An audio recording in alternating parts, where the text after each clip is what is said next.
If you like my voice, feel free to check other audio on my channel. Enjoy! 30 miles. I know you're trying to get away from me, my dear. I know you are on the move. You can run, but you cannot hide. Not from me.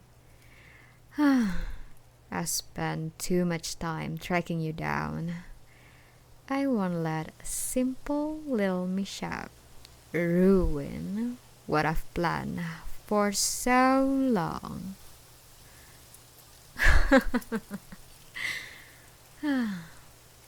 I was a fool to think you'd accept me. I was a fool to think anyone could love me in the same way that I loved them. But at this point, I realize it isn't up to you. It's not your choice whether you want to spend time with me or not. It's not your decision whether you love me or not. And it's not your place to choose whether I'm worthy of your affection or not. It's mine and mine alone. You'll come around to see my point of view, my dear. Believe me. Yeah, you should believe me. You'll come around eventually. That ring. You'll wear that ring with joy later. You'll be proud of it. Do you remember, do you? That ring you rejected so arrogantly. The ring that I had so carefully selected for you and only you.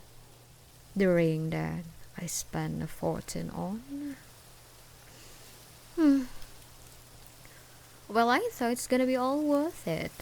I thought your delighted face would make up for every single penny that I've spent for. And yet... Yet, you laugh at my face when I ask you the question. Don't worry, you'll get a chance to make up for what you've done very soon. Very, very soon, my dear.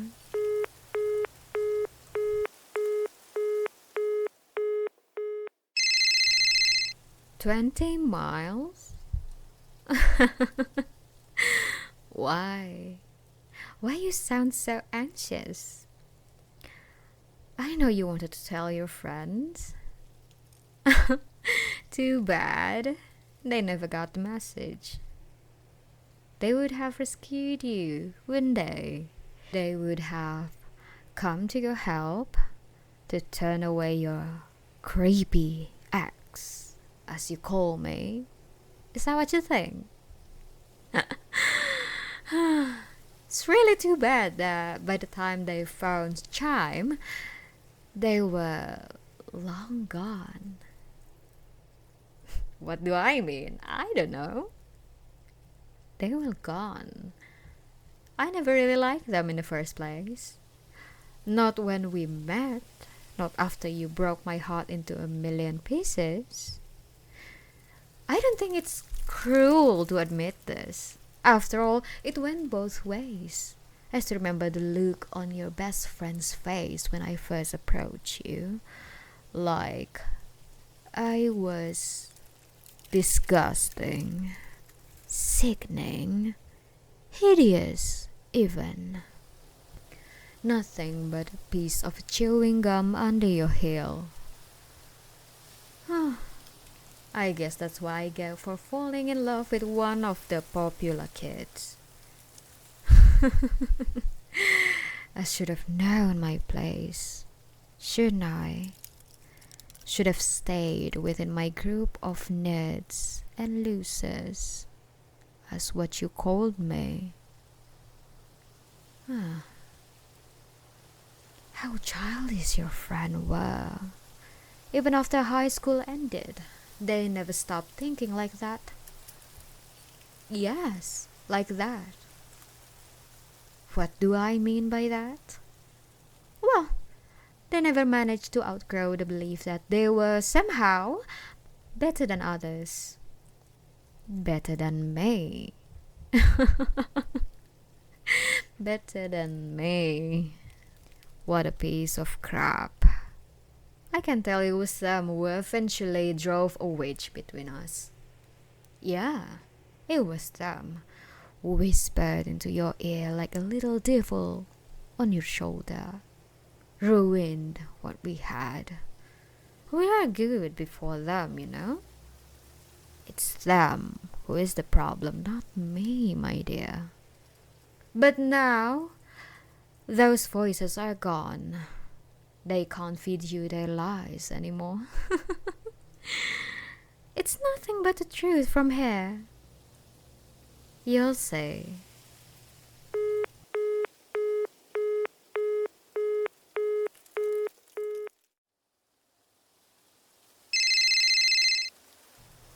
$10. I know, my sweet. I know, my dear. I know how desperately you want to call the police. Too bad. There's no signal. Strange, isn't it? After all, I can call you just fine. Well, I don't understand why you reach out to them anyway. It's not like they had helped you before. They already said that I am non-threatening. Harmless, really. You didn't even get that restraining order you begged for, remember? I may be blinded by love, but I can see how much you've tried to push me away. How often you've tried to get rid of me, my dear. Oh yeah, I do. I do see how your love for me has slowly turned into hate. Believe me, it was hard to accept this at first. It was hard to accept that your feeling for me had changed so dramatically within such a period amount of time. I would never have thought that we could end up as anything but soulmates. Well, but you know, my dear, fortunately for me, the string of fate isn't so easily cut, my love. Whether or not you realize this or even want to realize, you are still my soulmate up until now, and nothing can change that.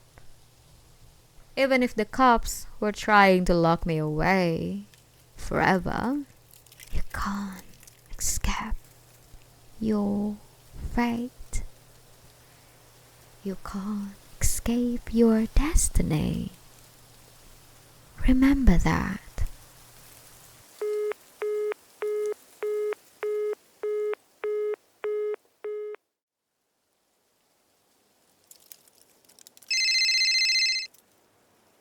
$5. I know where you're going. I know every single step you take. Every time you change paths. You think you're smart, don't you? Turning off your location services. Changing direction, seemingly at random. You forget that I know you better than you think, my love. Did you ever forget that?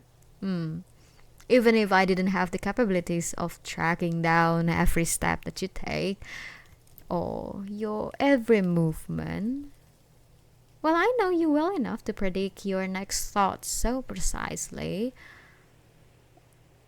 Even all this technology pales in comparison. I know exactly where you're heading. Is that the little cabin in the woods, isn't it? Your safe spot, as you call it.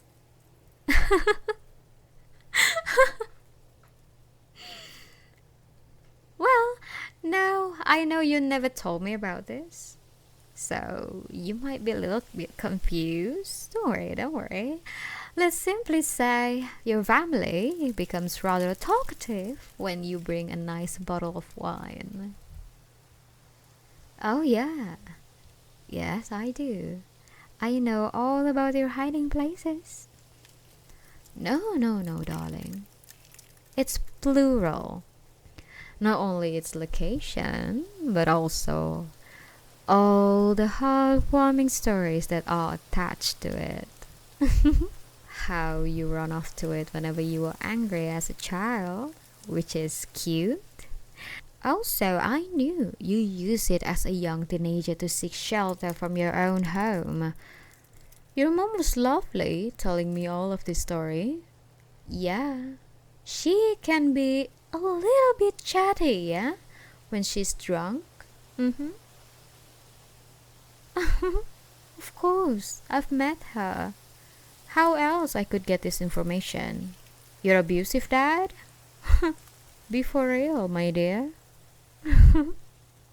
And now you still go there on occasion, whenever you feel the need for some safety, some security, the warmth of the fireplace, and the hug of the same old blankets that kept you warm since child. Only those last part I didn't hear from your family. I saw it with my own two eyes. You never knew, did you? That I followed you there occasionally. Well, of course you wouldn't know. I took great care not to be noticed by you after all. I made sure to hide in the bushes, away from lights. Stayed outside all night long in the freezing cold. And all that just to make sure you're safe. Because whether or not you look at me with so much hate in your eyes, I still care about you, my love. I do still care about you.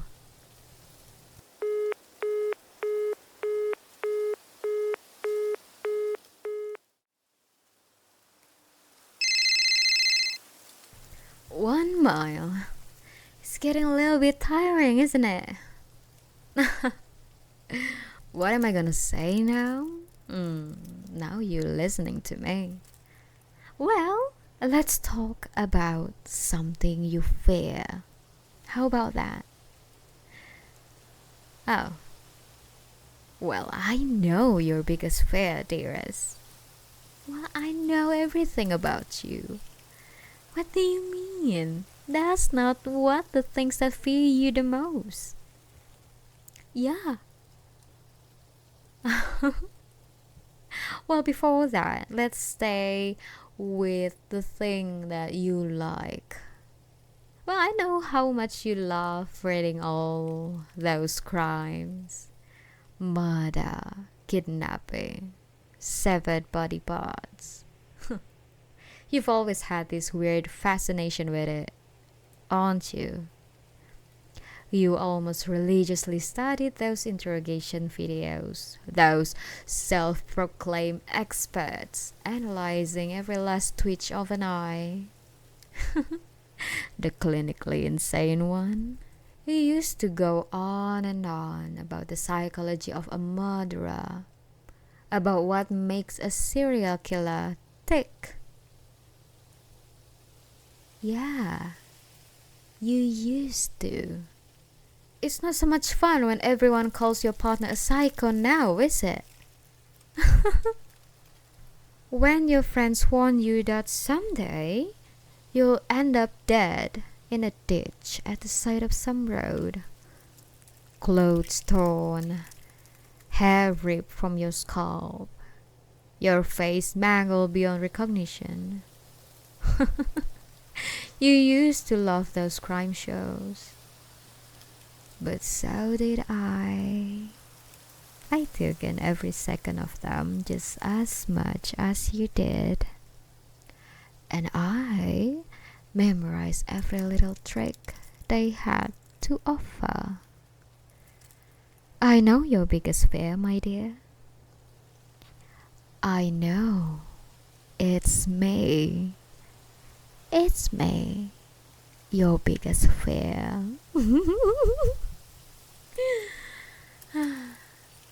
But I want to know now is, how loudly can you scream? Hello, darling. So good to see you again.